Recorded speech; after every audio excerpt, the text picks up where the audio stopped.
And living your purpose automatically leads you into the second L, which is love, not fear. So we get a lot of fear-based reactions in our society. This is like at the root of all prejudice, of all discrimination, any sort of racial inequality, casteism, things that we still see worldwide that are problematic. And so anytime that you're in a place of reaction, that's going to come from a place of fear. It's going to be rooted in some kind of a past event because you've conditioned your mind to react. So being responsive is coming from a place of love. It's enabling you to be in the present moment so that you can say, what is the situation that is happening now? And I don't want to let that anything that's happened to me in my past condition how I'm going to react now. Like, I love to use the example of a dog. Maybe you're 5 years old, you get bit by a dog. Let's fast forward into the future. Now you're 25 years old, you walk down the street and this little dog, kind of rushes up to you. Are you going to be afraid? You most likely are going to be afraid because you were bitten by a dog. And if you didn't go to therapy or something to get over that, that's going to be that impression that comes to you. And that's coming from a place of reaction and not response. So response is going maybe you start to freeze up and then you go, hey, this dog was not the dog that bit me 20 years ago. This dog right here, right now, I know is very nice and loving. It's my neighbor's dog. It means me no harm. And I'm going to change my reaction by being loving and kind to this animal. Right. Then that enables you to respond and to start to overwrite that subconscious baggage that has become a part of you due to what's happened in your life. So being responsive really just means being aware, what has made you you? Are you reacting because you have an impression in your mind from something in the past? And what can you do to overcome that so you can be fully present to the situation now? Yeah. I mean, and there's many instances that go the other way. We have positive impressions from the past.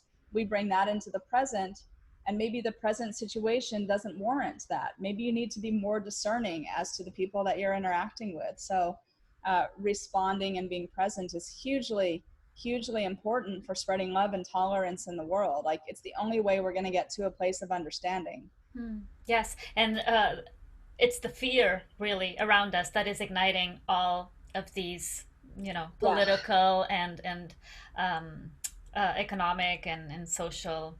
I know it's such a scary time to be in right now. I actually I cannot tolerate anything where people are shutting out other people or excluding them because of the color of their skin or what they believe or what religion they are. That is not appropriate. So I work very, very hard to not just talk about physical and individual health, but to talk about societal well-being as well.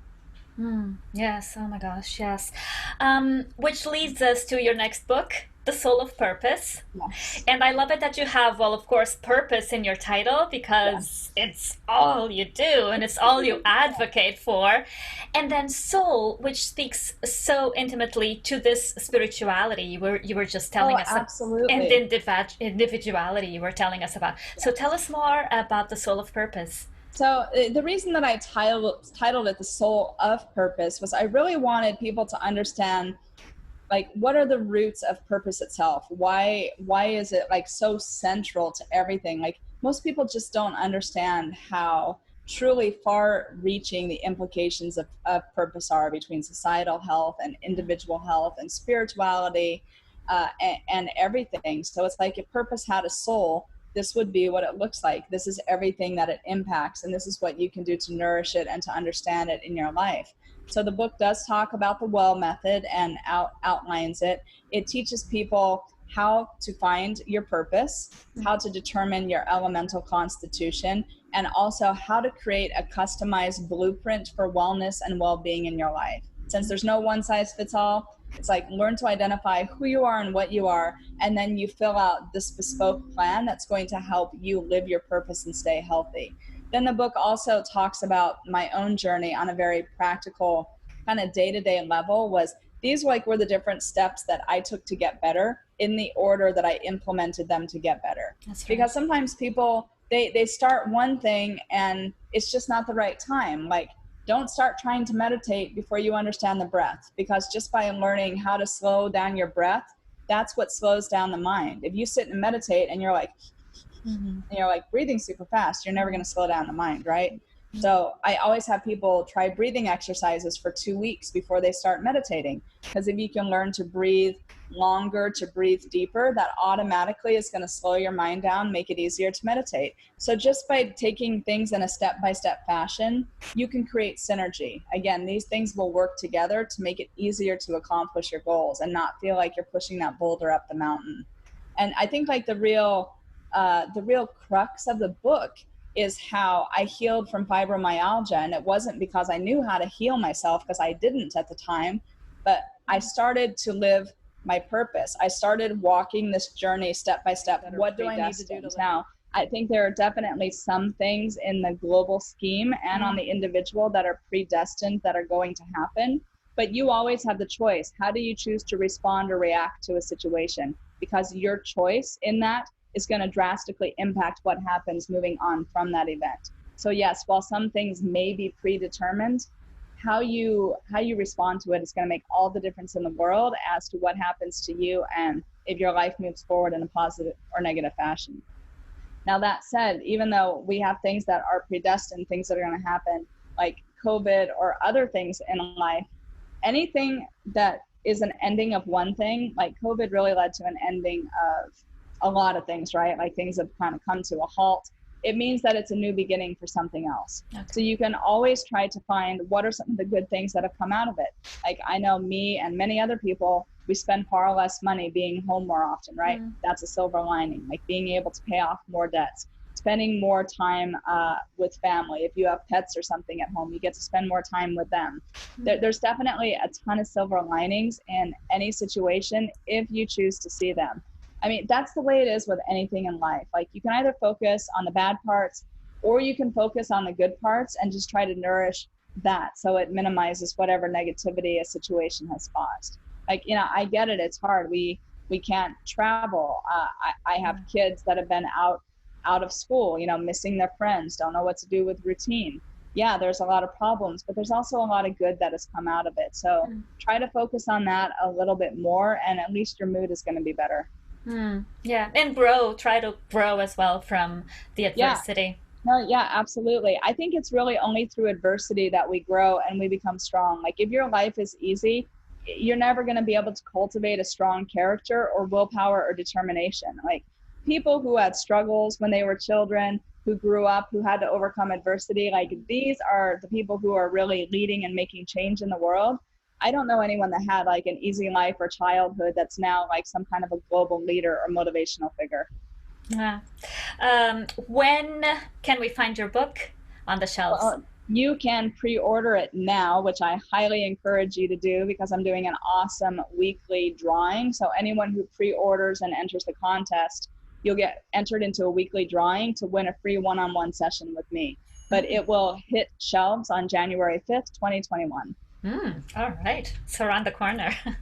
I know, like right here, but definitely order early, enter the contest, get a session with me. This is the only way you're getting a session with me because I don't actually book consults with people. So this is a super special offer that you want to have FaceTime with me, talk about something, you'll get an opportunity to do that.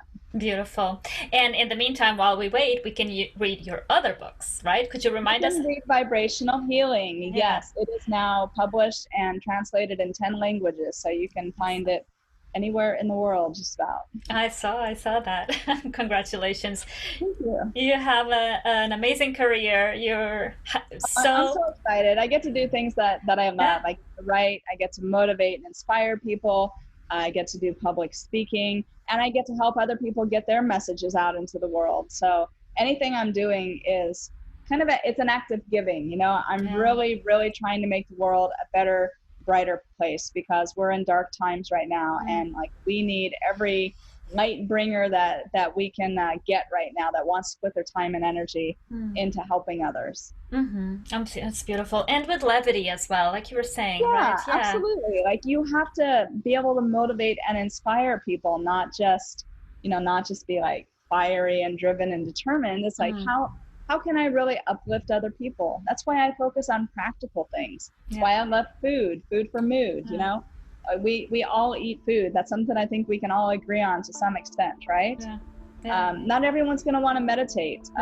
not everyone is religious. They're not going to like want to go to church or go to temple or whatever it is. But there's certain things like that we can all do to improve our relationship with ourselves. And I think that that's where everything starts. Like your relationship with yourself, with the God or goddess inside of you, with the way that you relate to other people.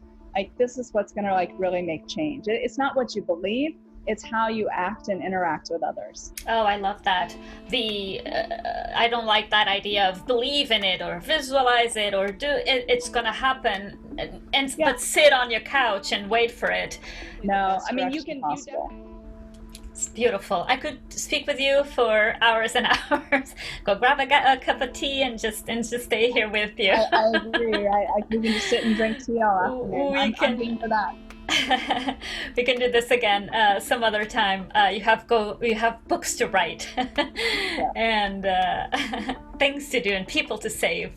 So I'll leave you be. Thank you so much, Jaya Jaya Myra, for this time. It was wonderful. I look forward to hearing more from you, seeing more of you on social media, and just staying in touch with you. Absolutely. Thanks so much for having me today. I really appreciate it. Absolutely. Thank you.